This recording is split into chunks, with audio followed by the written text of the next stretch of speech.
All right, so once again, I welcome you to this session, and we're going to be looking at information security standards and specifications. I just want to pose a simple question. What do you understand, or what comes to your mind when you hear the word standards? Anyone? Just say mic check and then you talk to us. Mic check. Go ahead.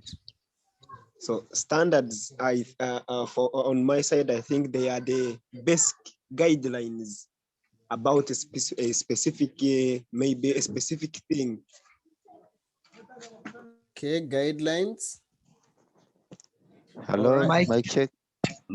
Mic check. Mic check. She was saying, she was talking. Those are taken to be the measures, the standard measures that have to be considered. Measures to be considered. Mic check. Mic check. Mic check. Protocols that are supposed to be followed in information.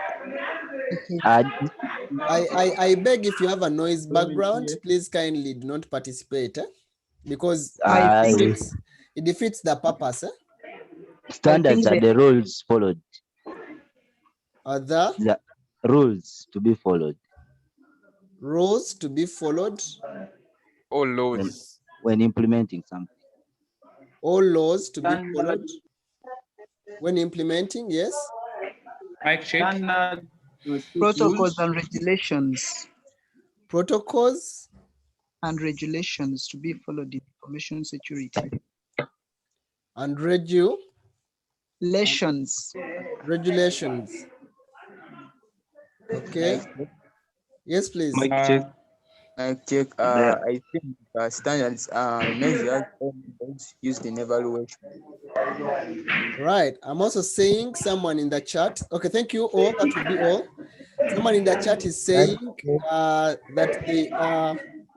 I'm going to request my co-hosts to help me mute some of the participants when I am communicating. All right, thank you all. You can lower down your hand.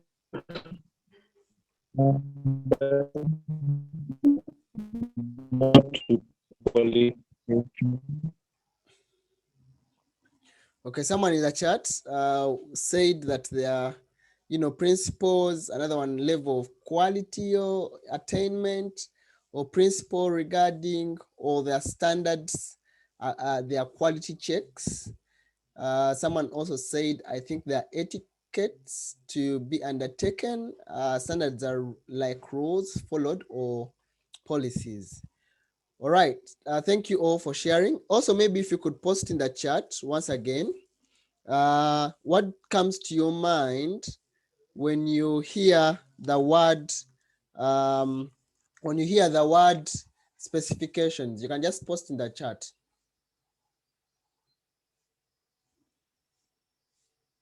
What comes to your mind when you hear the word specifications?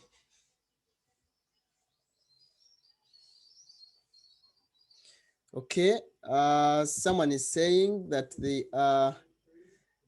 way things ought to be, qualities, necessities, attributes or qualities. Someone also said consistency at providing, a rule aimed at providing consistency, operation and guidance of information technology. I think that someone meant for standards. And then I'm seeing someone is saying descriptions, characteristics of an object, agreed measures, and so many set guidelines directed to something, requirements.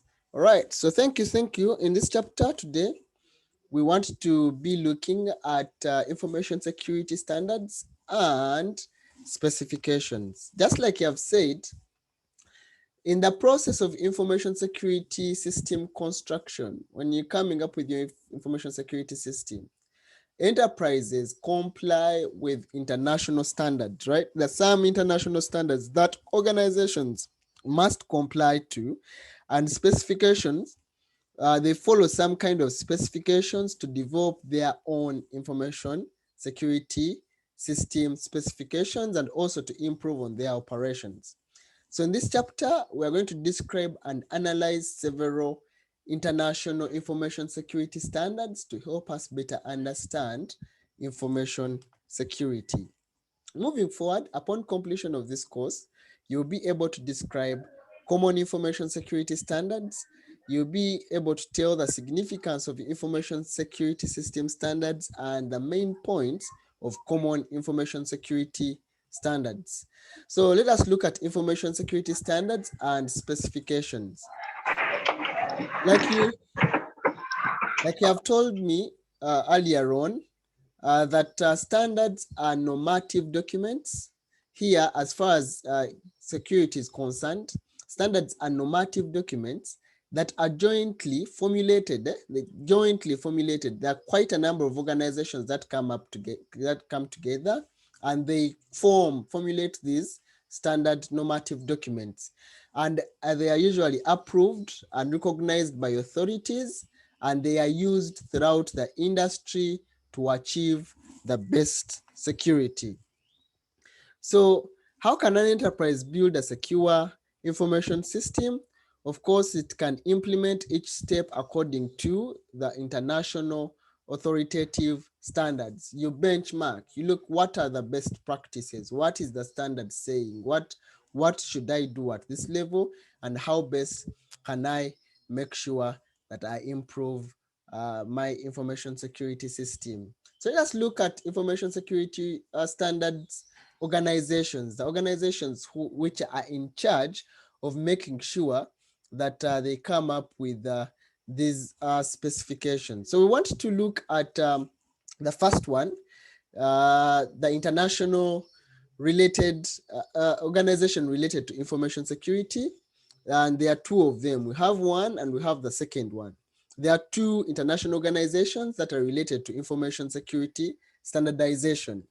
We have the International Organization for Standardization, that is ISO. I think many of you have seen this. And we also have the International Electronic Commission, that is IEC. And I believe some of you have also seen that.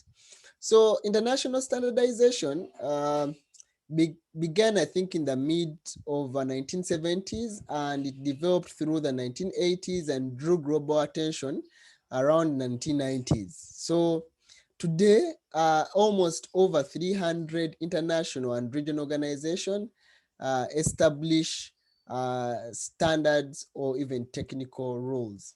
So we want to draw attention to ISO, and ISO is a global non-governmental organization that plays a crucial role in international standardization. It has published quite a number of international standards and related documents for most fields, including industries like military, oil, and shipping. We also want to look at ITSEC, and ITSEC was the first international organization established for preparation and publication of international standards for all electrical and electronic and related technologies. This is ITSEC. So when it comes to international organization related to information security in particular, we have two of them. We have ISO and we have IEC. But then yet again, we have other standards like the Chinese security standards. We are looking at Chinese security standards because we are doing a Huawei course, which is a Chinese-based telecommunications company. So meaning all their technologies must comply with these guys' standards. So China Information Security Standard Technical Committee, and there's also the Cyber and Information Security Technical Committee, the TC8 of China Communication Standards, the CCSA. Moving forward, we have also other standards like the International Telecommunications Union and the Internet Engineering Task Force. The ITU is the United Nations Specialized Agency for Information and Communications Technology. This one, it is for the United Nations Agency for Information and Communications Technologies. It allocates global radio spectrum and of course satellite orbits and develops global telecommunications standards work to improve telecommunications infrastructure in developing world and also promotes global telecommunication development.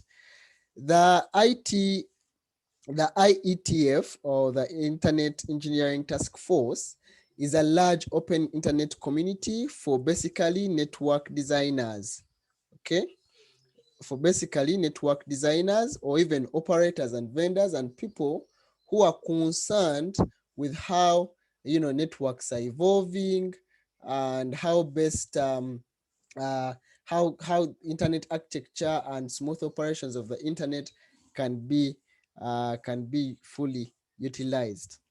So common information security standards. These are some of the common information security standards. We have already looked at ISO, and best specifically, we shall look at ISO 27701. And there is also the Chinese graded protection of information security, the GB for China. There's the US trusted computer system evaluation criteria, the TCSEC, and the ITSEC, which is the EU Information Technology Security Evaluation Criteria.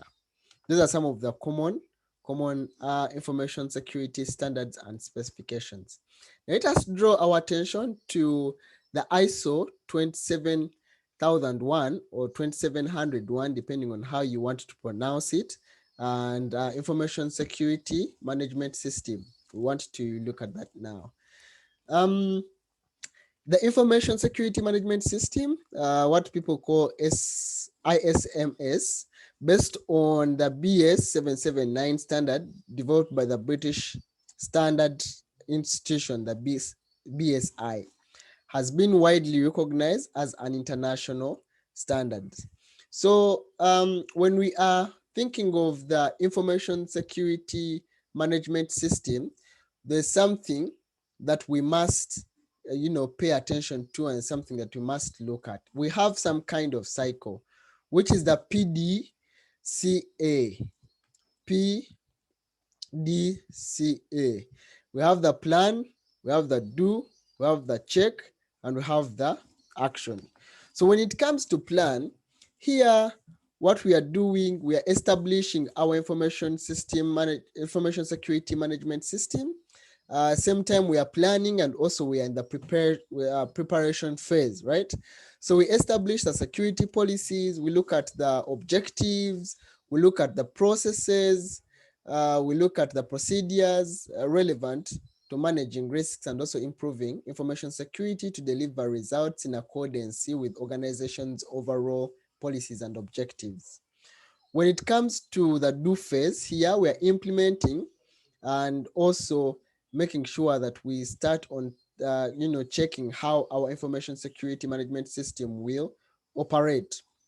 So what happens here, we focus so much on developing the documentation that is going to support our entire system. At the same time also, we go ahead and we implement and operate the information security management system policies and also controls and processes and procedures. After doing that, now we need to monitor and review how everything we have done in the plan and do phase. Is it working as per the desired levels? Is everything working out the way we planned it to work out? So in this phase, here we need to assess, where applicable, also measure process performance. Again, it's the policies, the documentations that we have written up there, and the objectives, and of course the practical experience. We documented this, but what is actually happening on the ground?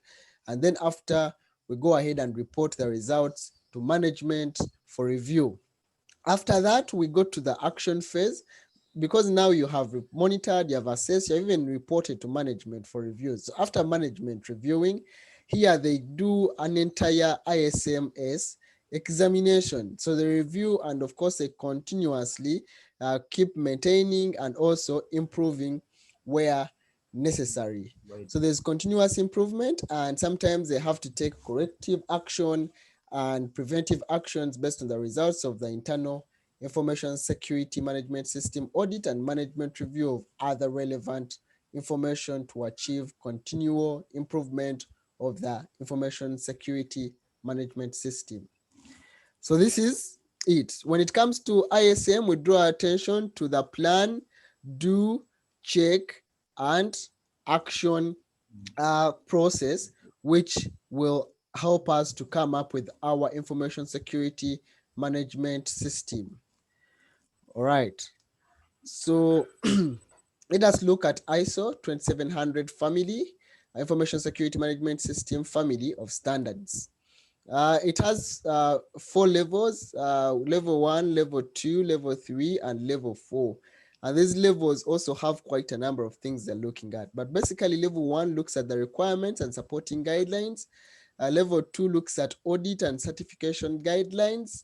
Those people who are going to be doing, IT audit, and people who are going to be, certifying and all that. That is looked at in level 2. And level 3 looks at the industry information security management requirements, basically focusing on finance, telecommunications, and other security domains. And level 4 looks on health information security management standards. For those who are interested in, health, details and health systems and telemedicine, this is where you fall. So, but for now, we are going to focus on the requirements and supporting guidelines, specifically on these 2 standards from the 27 family of standards. We have ITSEC 2701 and ITSEC 2702, and want to be looking at them and to see how best or how relevant they are to us. So this is their evolution, but mainly 2701 or 27,001 looks basically at the specification with guidance for use.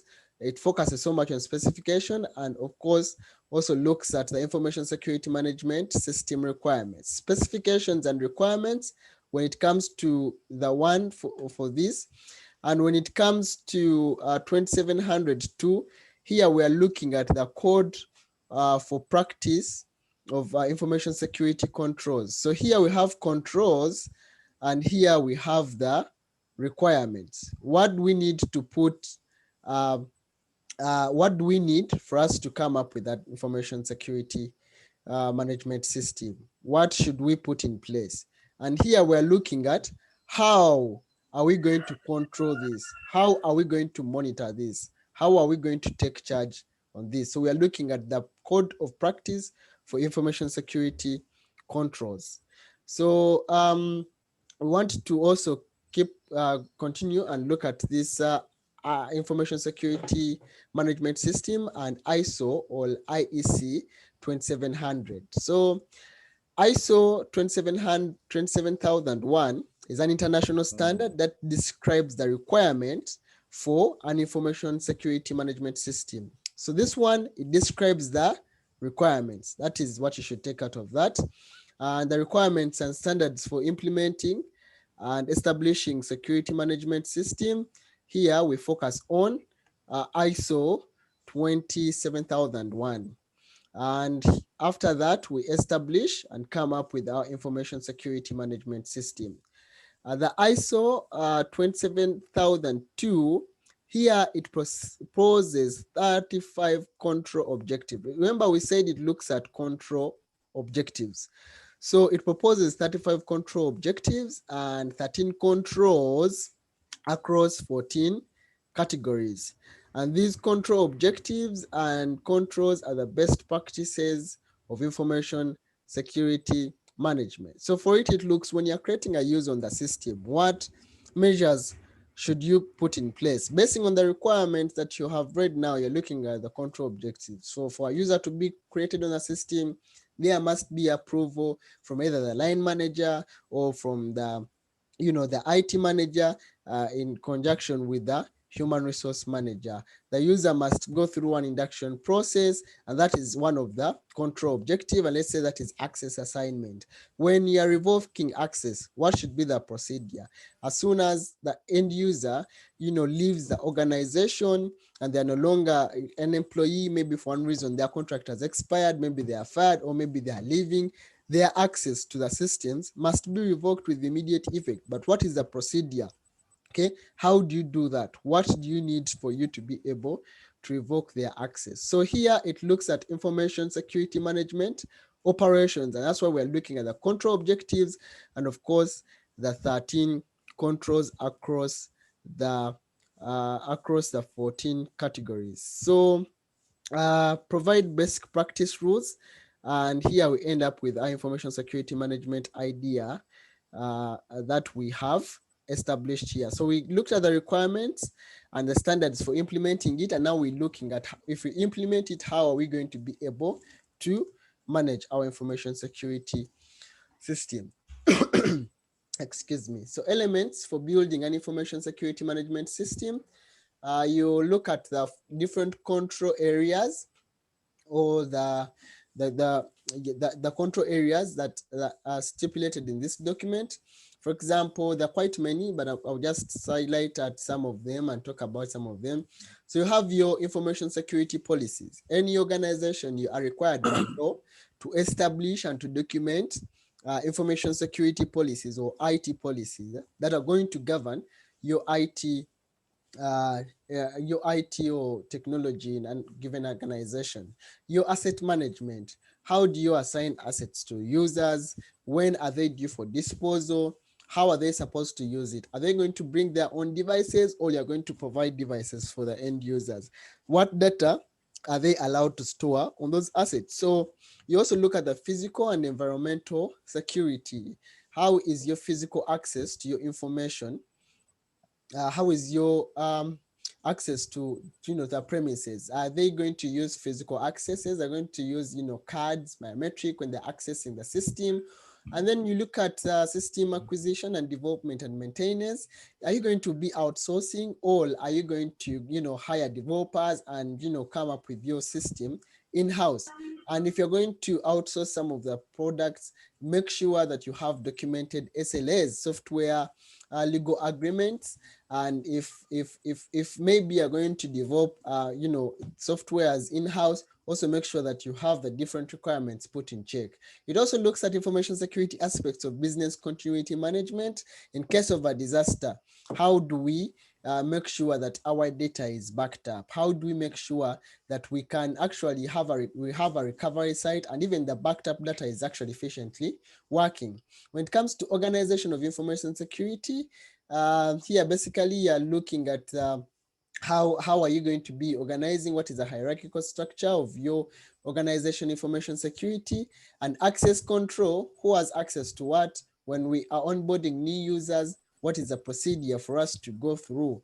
And of course, operation security, supplier relationships, human resource, who should be in charge of your security team, who should be in charge of your IT team, and of course, cryptography. When you're sending out your emails or data on your systems, are they going to be encrypted or not? And that you are basically looking at the standards that are put there. Of course, communication security and information security, incident management. In case you're being hit, in case you're being hacked, how do you come out from that that incident? And lastly, compliance. Here is where the IT auditors usually focus. Are we doing everything in line with the law? What is required of us? And of course, our system being implemented as per these guidelines and everything that we have stipulated. So, all right. So moving forward, we have a methodology and different steps of implementing our projects using the 27001 project implementation methodology. There are stages, and there are also main tasks examples. These are just examples. They could vary depending on the need and depending on the project. But we have 5 given stages: stage 1, stage 2, 3, 4, and 5. But you see, we also still have our plan, do, check, and act, because we are coming up with our information security management system. As you can notice, we have different stages, and some of them even overlap our plan, do, check process, right? And yeah, but in the first stage, we have project initiation and variancy. Here, you basically kicking off the project and you're starting it, where you have a project kickoff meeting, team setup and team management, architecture creation. Then you look at risk assessment and you start to determine the threats, vulnerability identification and security vulnerability scanning.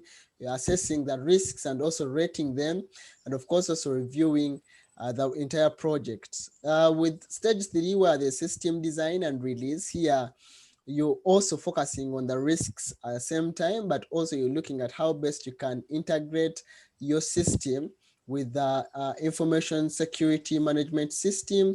You look at the documentation preparation and also your release, and also you carry out training in that phase.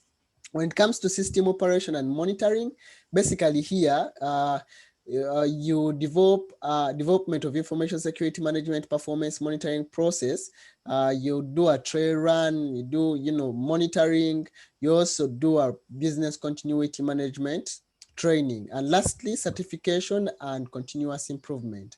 Here is where you do the internal audits, external audit, management reviews. You continually keep on updating and doing corrective and preventive measures. If something didn't go well, you correct it. If you anticipate something to go bad, you prevent it. And then you project review meetings and assist in follow-up of internal and casual audits that have been done during the methodology steps. All this material will be shared, so do not try to write all this in a very short time. This material will be shared, and some of it has already been shared already. All right, so let us look at the graded protection of information security. This is the Chinese standards. It's called the graded protection because it grades security according to the importance level. So graded protection of information and the information carriers based on their importance levels. So we have national regulations requirements. We have supervised by the public department security, and then it's implemented by headquarters, all organizations or different industries. The General Office of the CPC Central Committee opinions for strengthening security assurance work. So at the national level, you look at that number, and it's done by the General Office of the CPC, what they're calling the Central Committee opinions for strengthening information security assurance work. Here you're looking at number 66 in the 2004, the Ministry of Public Security. Here, it's the one that is in charge of supervising, and then it is implemented by every company, their headquarters, or even industries. So public communication networks of telecom and public film, TV industries, basic information networks such as broadcast, transmission networks, all these things just have to comply with the graded protection of information carriers based on their level of importance. So the significance of their graded protection, they are saying that one, they want to improve protection and also to maximize resource allocation or to utilize resource allocation. So one, they improve on overall protection by effectively improving overall information security assurance and resolving threats and major issues faced by information security systems. Two, they want to optimize resource allocation by investing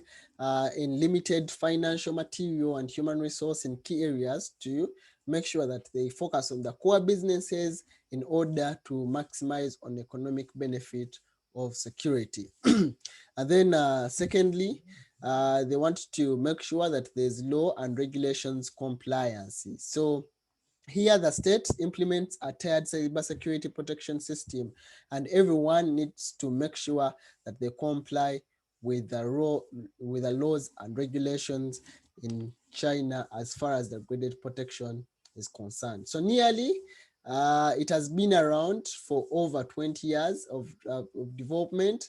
The graded protection has now experienced 3 stages. The first stage was from 1994 to 2003, which was the initial stage. Here, the Chinese government called for strengthening of information security construction and proposed graded protection of information system. And from about 2004-2006 development stage, many protection-related standards and specifications were formulated and piloted. And then lastly, from 2007 to now, and I think that's why we're also, looking at it in this course, is they started grading, assessment, and ratification, and all sectors started comprehensive, ratification. So the scope, they look at the project objective. Is it going to focus on big data? Is it information system, a computer, or is it basic information network? And if it's information system, what is it? Is it industrial control system? Is it Internet of Things? Is it cloud computing, or information system using mobile internet technologies? And since it's a graded kind of protection, we have 5 levels of grades. And we said that they are graded according to the level of importance. So the grades are defined based on the extent of information security damage, either to citizens or to social order or to national security, or what we are calling the state. So when it comes to grade 1, here there is damage, either you're only causing damage to the person or to one individual, but there's no damage caused to society, and there's no damage caused to national security. When it comes to grade 2, here there's severe damage to the individual. There's some kind of damage caused to the society, but there's no damage whatsoever to national security. When it comes to grade 3, this is totally ignored. There's nothing to take care of. But then the severe damage to the society, let's say you have done something that is going to degrade the society, and of course there's also damage to national security, then you are graded grade 3.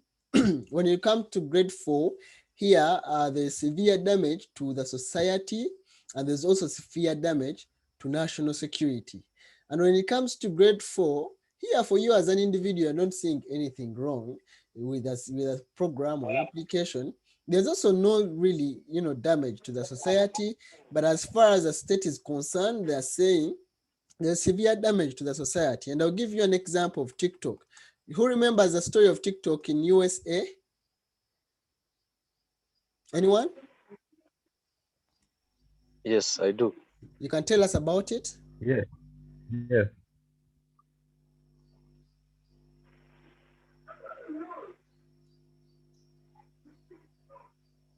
Is it the story of China and the US? The government stopped people from using it in USA because they were saying.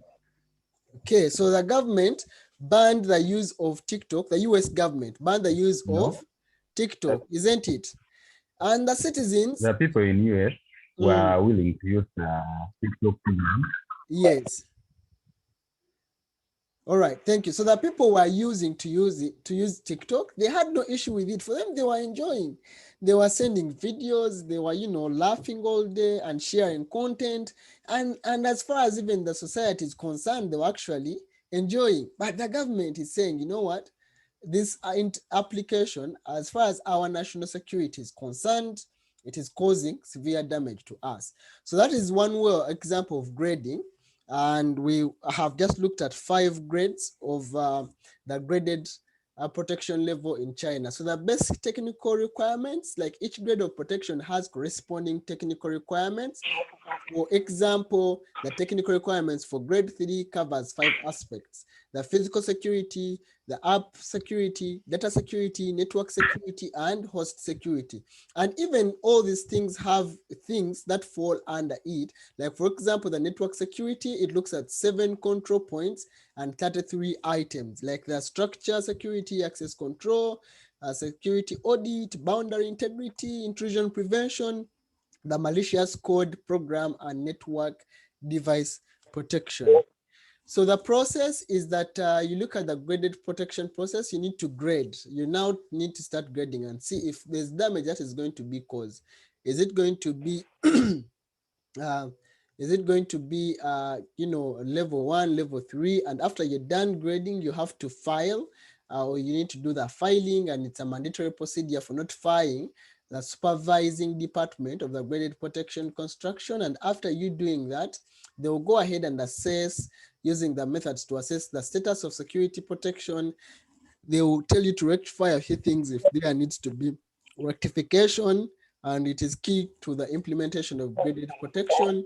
And after the rectification is done, now they start supervision, and it's done usually by external management of graded protections. There are also other standards, and we looked at some of these standards like the USRTCSEC, the Trusted Computer System Evaluation Criteria, which was a first formal standard for computer system security evaluation, and it was proposed by the Defense Science Board in 1970 and released by the United States Department of Defense in December 1985. I'm sorry if I'm moving a bit fast, but the security class has a lot of content and which we must cover in a very short period of time, but worry not. You will be in position to get access to all this material and you will use it accordingly. So we have the verified protection that is in A, B, mandatory protection, discretionary protection, and minimal protection. It also has different things. Maybe in your free time, you can choose to go ahead and look at them. So the other standard is the Europe ITSEC. And the Europe ITSEC is an information technology security evaluation criteria. It was formulated by these nations, combining UK, France, Germany, and Netherlands. But the ITSEC makes better progress in functions flexibility and related evaluation technologies than the TCSEC. Applied in the military, it's also applied in government and also in business sectors. It also has different functions and it also has the evaluation criteria. It has this level of functions 10, 9, 8, 7, 6, and also function 1 to 5.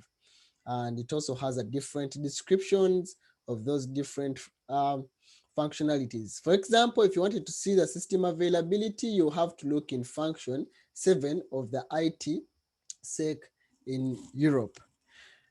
Okay, so there's also another standard called the Sarbanes-Oxley Act, and it's a public accounting reform and investor protection act of 2002, commonly called SOX. An act to protect investors by improving the accuracy and the reliability of corporate disclosures made pursuant to the securities law and for other purposes. So this is an act basically for protecting the investors and also the people in business. Okay, so what is the relationship between SOX and information security? Because you are dealing with information and you are working with information, so it's important that even when you're looking at those things, you need to look at them. So clauses in the SOX Act regarding to monitoring of contract management and enterprise operation processes can also apply to information security or information systems inspections. So this brings us to this quiz. I'm not going to put up a poll for the interest of time, but the question reads that which of the following are internationally known information security standards organizations? Question, which of the following are internationally known information security standards? You can post in the chat. I'm seeing someone has already posted. Okay, someone has posted A. Okay, someone has posted B. Okay, so when it comes to such certifications, please remember that the questions, we have some questions which are true or false. We have also single choice, and we also have multi-choice. With true or false, you either choose whether it's true or false. With single choice, you select one option. But when it comes to multi-choice, you can select more than one choice.